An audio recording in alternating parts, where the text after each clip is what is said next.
The situation in our country has reached another level. The last time we heard these words was in 2017 when SB Moyo announced the coup. The national shutdown we announced on Saturday for Tuesday and Wednesday, 22 and 23 April 2025, will now only end when Emmerson Mnangagwa is vacated the office of President of the Republic of Zimbabwe. After 2 weeks of missing in action, Blessed Gaza is back and looking more badass than Kiki. And this time around, he is calling for an indefinite national shutdown, which he says will be military assisted. He claims units of the Zimbabwean military will be deployed to protect the people. Fellow Zimbabweans, do not be afraid and do not be intimidated. I have held several consultations and taken guidance and instructions from the progressive leadership of the security sector. We have agreed that progressive units of the security forces will be deployed across the whole country to help the people in the revolution to remove Mnangagwa and his criminal cabal. Gaza reassures citizens that Zimbabwe is now literally just hours before dawn. He wants Zimbabwe to be shut down until Mnangagwa steps down. So Mazimba, are you down? We must shut down Zimbabwe completely. Every Zimbabwean must stay at home to put maximum pressure on Mnangagwa and his Ganandas to leave now. And with his usual unfiltered language, Gaza savages the president like an unrelenting pit bull which knows no danger, ripping, sliding and gliding through the danger zone like it's a walk in the park. This is bullshit. This is unacceptable. This cannot be allowed to continue. Doom. Saka doom kuti rirambe riripo richichitonga. Teketa kutozvita kunge tese tavamapenzi. Blessed Gaza says that progressive members of the military are ready to assist in the removal of ED. If this is true, then Gaza has just confirmed that the Zimbabwean military is divided. Now, the implications of this are dire because you can't have factions in the military. Whenever there are divisions in the military, then you should know that a civil war is around the corner, especially if the military factions provoke each other. This is a Game of Thrones, or rather, Games of the Throne. And for ED, it's a double threat, perhaps even a triple threat. You see, the shutdown, if successful, will bring ED's government to a halt, ensuring his inevitable exit. And a military division, if true, could mean a coup d'etat at best and a civil war at worst. Both scenarios will end with ED either losing his grip on power or losing power completely. Is Blessed Gaza just blabbering, or he truly means business? And regarding his statements and revelations, are these ramblings of a bitter old man, or Zimbabwe has indeed reached another level? The 2017 kind. Has President Mnangagwa finally met his Waterloo? Well, fellow Sadzaitas, slay queens and bingers, socialites, papalites, vasinamalites, varikudya rice, never cinema rights. Welcome to the special report.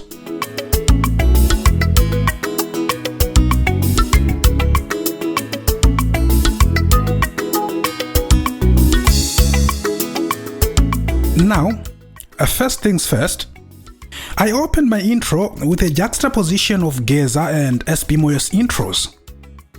SB Moyo in 2017 opened his coup announcement statement by saying, "The situation in Zimbabwe has reached another level." Well, this morning, Blessed Gaza did the same thing. The situation in our country has reached another level. I want you to note the difference.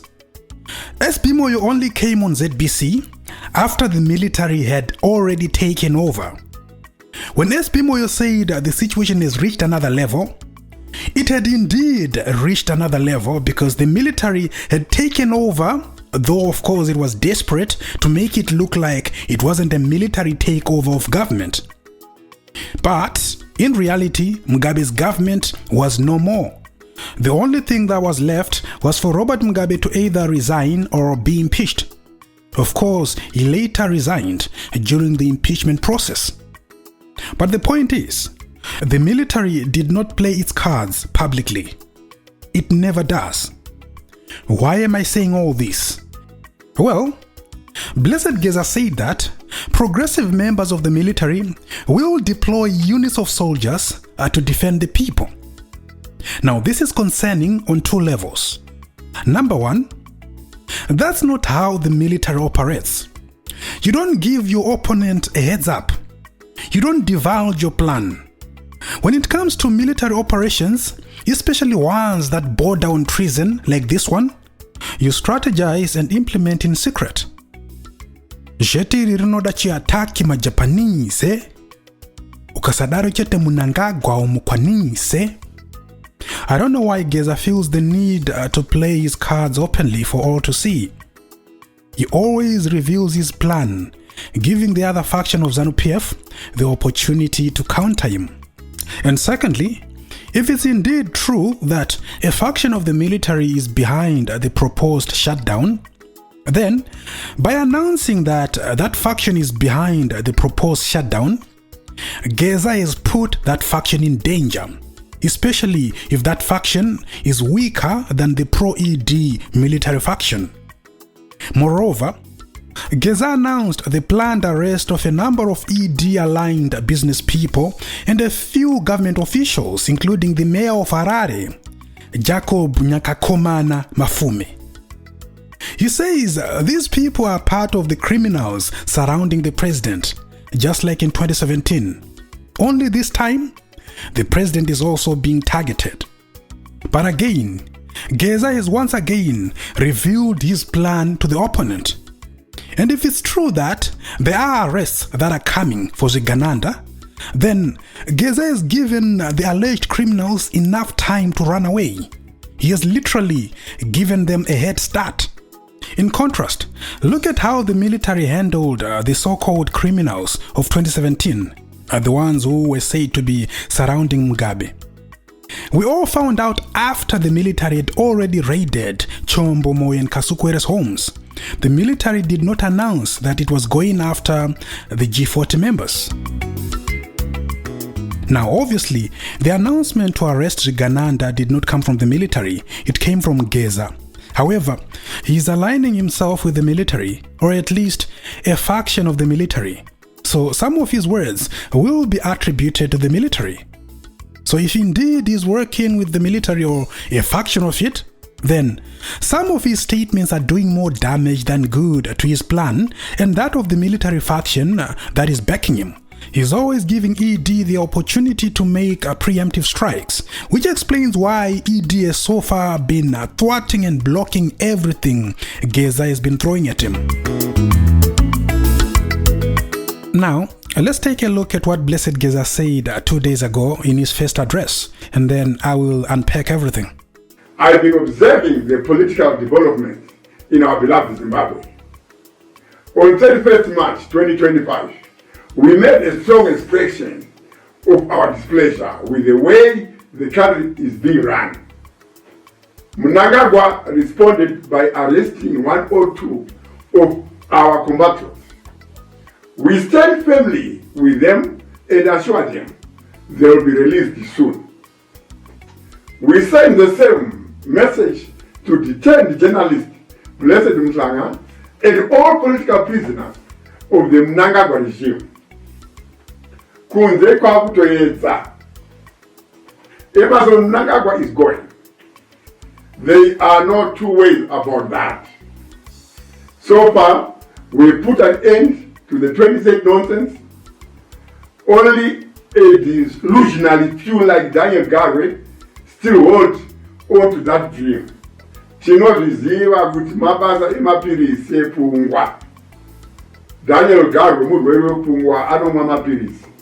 Saka zinombotata. Key takeaways. Blessed Gaza condemns the arrest of 102 protesters who braved the strong police presence on the 31st of March and demonstrated in and around the Harare CBD, earning themselves incarceration. Now Gaza promises that when the new government comes, whatever its form, these protesters will be released along with our Blessed Mhlanga, who has been in remand prison for 56 days. Mhlanga was arrested on the 24th of February on 2 counts of transmission of data messages that, quote-unquote, incite violence or cause damage to property.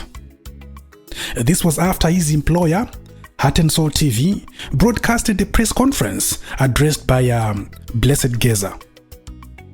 Now, Gaza also took credit for, at least so far, putting a stop to the ED 2030 project. But he came back this morning and said that the push to amend the constitution to allow ED to be in office until 2030 has been relaunched, with a plan to extend the life of parliament until 2030 without going through an election. A move which is very enticing for many MPs, given how generous ED can be if he wants you to do something for him. Could this be a counterattack by ED? You threaten me with impeachment? No problem. I will close parliament, bribe MPs, fine-tune my 2030 plan, reopen parliament only when I'm sure that I've taken care of all the MPs and senators. And then I'll start the constitutional amendment process. And with a captured parliament, captured opposition and a captured judiciary, can you really put it beyond ED to pull it off? Could that be the reason for the proposed indefinite national shutdown? Could it be that Gaza has realized that the impeachment route will not work?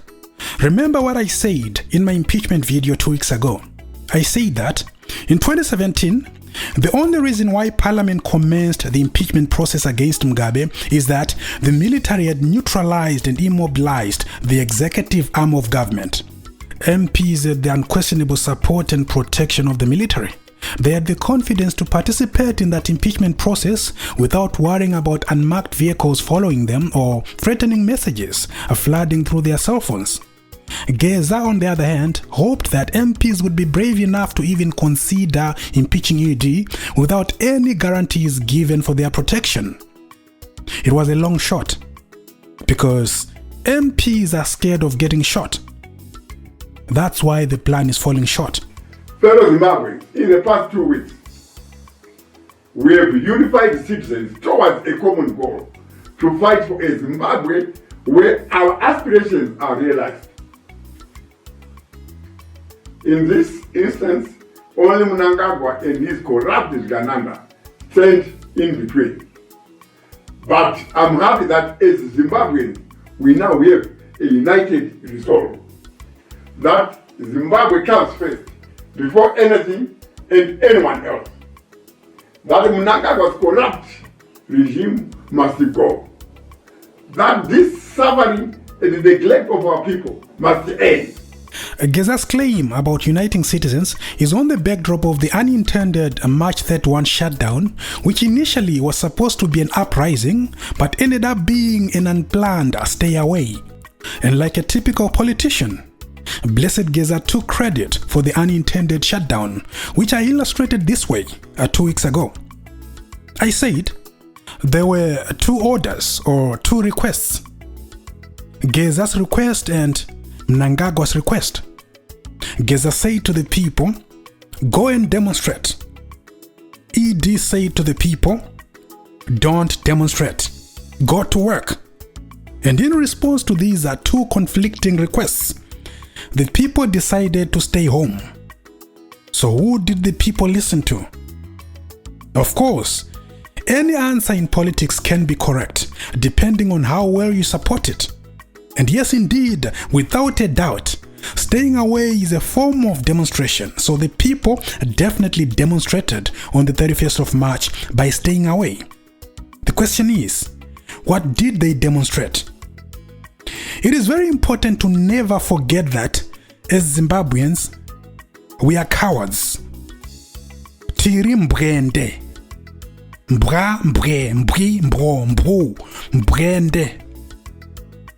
So would it be wrong to conclude that maybe the stay away was more of a demonstration of our fear than it was for an anti-ED stance?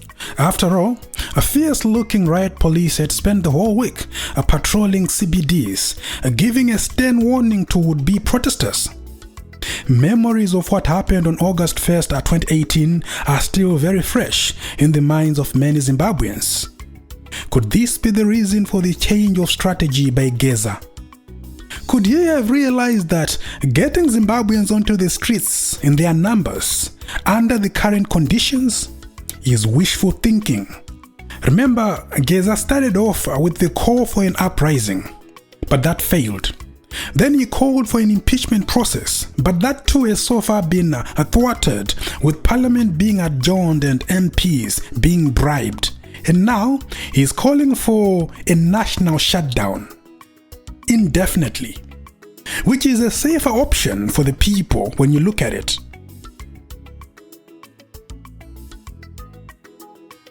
The stage is set for a very interesting week.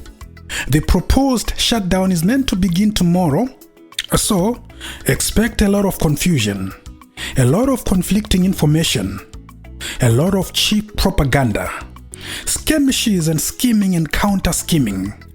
It's a silly season, a moment of madness, as Mugabe called it. This is the escalation of the ZANU-PF factional conflict. And if you think Gaza is just blabbering, then think again. He is not acting alone, you know. Of course, not everything he says is factual. Some of it is just propaganda meant to either stir up the people, kunza morari, or to cause confusion in the rival faction. You should take everything Gaza says with a pinch of salt. He's a politician after all. All politicians lie when they have to. In fact, it is almost impossible to be a politician and not lie at all. But let's be fair. Some form of opposition, even in ZANU-PF, is better than no opposition at all in Zimbabwe. Imagine if ED hadn't been resisted in ZANU-PF. What would have become of our national constitution? If anything, ED hasn't felt this much threat in a very long time, and kudos to Gaza for that. The countless presidential schemes meant to prop up ED and bribe people into supporting the 2030 project are because of the resistance ED has faced in his own party, ZANU-PF. And the face of that resistance is none other than Blessed Runesu Gaza.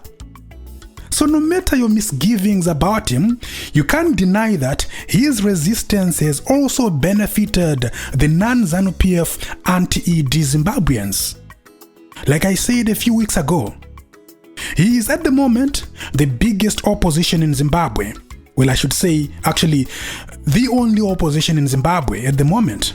Except he is not opposing ZANU-PF. No, he is opposing Mnangagwa. This I want everyone to be very clear on. He is not opposing ZANU-PF, has never opposed ZANU-PF, and probably will never oppose ZANU-PF. He is only opposing Mnangagwa. 2 days ago he said it with his own mouth that he remains the ZANU-PF Central Committee member.